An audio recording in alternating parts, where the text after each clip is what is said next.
Now I've already disconnected the pin, the clevis pin for the slave cylinder push rod. This is the release arm. This has to be removed in order to get the transaxle off. All it is one nut up here. You take that nut off and take this off, this release lever. It's on a master spline shaft. It'll only go in one position. Here's the observation we want to take note of. How little it moves right now. This is connected. Later on when we put it back in and before I connect the bearing, this arm is going to move a lot because it won't be locked in. When it locks in, you'll only move a little bit. The other thing too is I'm expecting that we're going to see this position further over here because when we put the new disc in there, it's going to be thicker, it's going to push the diaphragm spring out, push the bearing out, and this release arm will be further over here. I took the nut off that release arm and just lift it up, and there it is. That's what keeps the transaxle locked on. Now this shaft is free to rotate and it'll come right off that pull type bearing. Now the clutch release bearing, we put this little tag on here, little tie wrap. I'm going to go ahead and cut that off, but it says do not install bearing into cover. For procedure, see the bulletin. So what we do not want to do is accidentally or on purpose lock this into the clutch cover, because that's just going to make extra work. But to start this process, if you can see it, this bearing, the part that rotates, it's off center. This is called self-aligning. Right now it's up that way, so I can take the bearing, snap it, and it will move and reposition.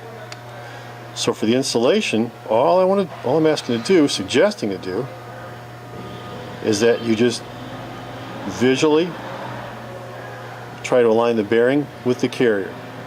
This is going to put this snout on the center line of the input shaft and make it easier to install this on the transmission. So we're going to slide it in. What we're going to do is pick up the bearing with the fork and just for demonstration I'll put the release arm on. So this is engaged, this is released. Engaged, released. Now if you remember when we took the transaxle off and so we have to remove that arm, if you leave the arm on it only goes so far, so the whole clutch is still locked onto the bearing. You're not going to be able to get it off. But as soon as you remove that shaft, it comes off. And this bearing is a non-metallic bore, so no grease. Goes on dry. There it is. Look where the ring is. I purposely put it so that the split in the ring is pointing down. There's two little fingers up here that hold the ring. I think this offers the best lineup. Remember, I pre-aligned the bearing, kind of put it right on center because it's going to come in here and lock. I've got the bearing positioned correctly, but I've got the ring where I think it's going to be in the best spot for that bearing to lock in. Now the transaxle is installed. We just put a few bolts on it, and I put the release lever on. Now let's take a look at how far the release lever moves with it disconnected. That's at least twice as much as it did. So now to connect the bearing to the pull type clutch, I need to push this lever back as if I was compressing the slave cylinder. So I got to go that way.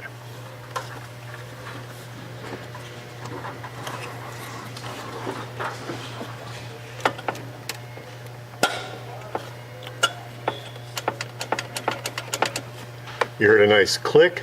Took a little bit of force, a little bit of an awkward angle for me. We're actually up here on a ladder doing this. And there it is, locked in.